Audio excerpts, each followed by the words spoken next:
এই নির্বাচনে যারা অংশ নিচ্ছে তার মধ্যে তো আর কার অভিজ্ঞতা আছে বিএনপি ছাড়া, যে একমাত্র বিয়ে শাদী ছাড়া আর সব ব্যাপারে মানুষ অভিজ্ঞতা খোঁজে, তাই না?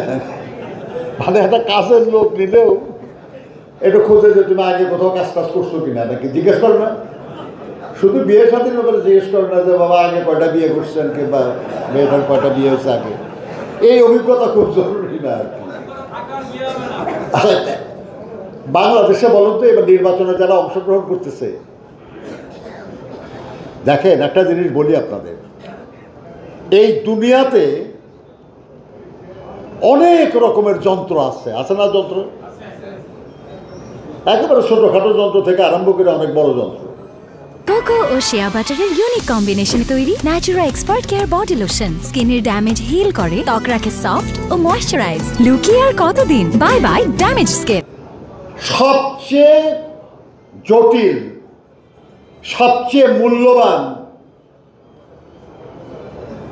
যন্ত্র হলো রাষ্ট্রযন্ত্র।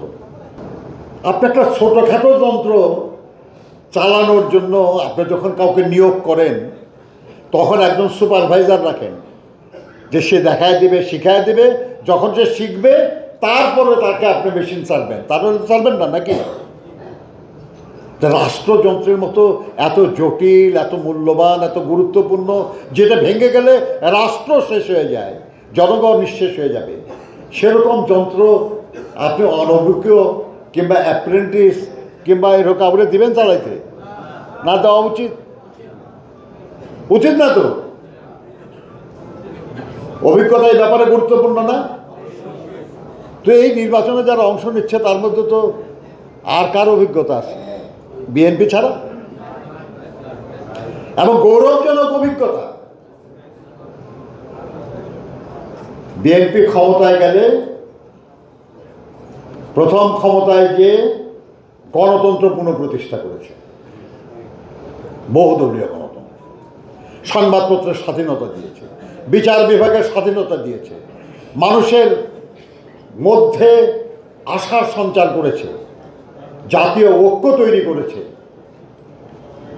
সব দলের অংশগ্রহণে নির্বাচন দিয়ে গণতন্ত্রকে শক্তিশালী করেছে, কৃষির উন্নয়ন করেছে, শিল্পের উন্নয়ন করেছে।